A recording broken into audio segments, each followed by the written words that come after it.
والشمس وضحاها والقمر إذا تلاها والنهار إذا جلاها والليل إذا يغشاها والسماء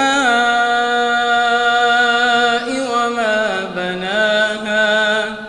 والأرض وما طحاها ونفس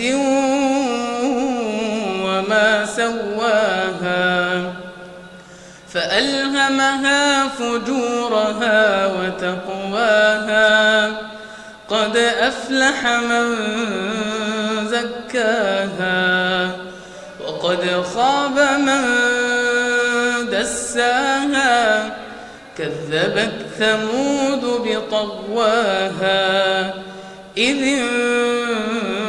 انبعث أشقاها فقال لهم رسول الله ناقة الله وسقياها فكذبوه فعقروها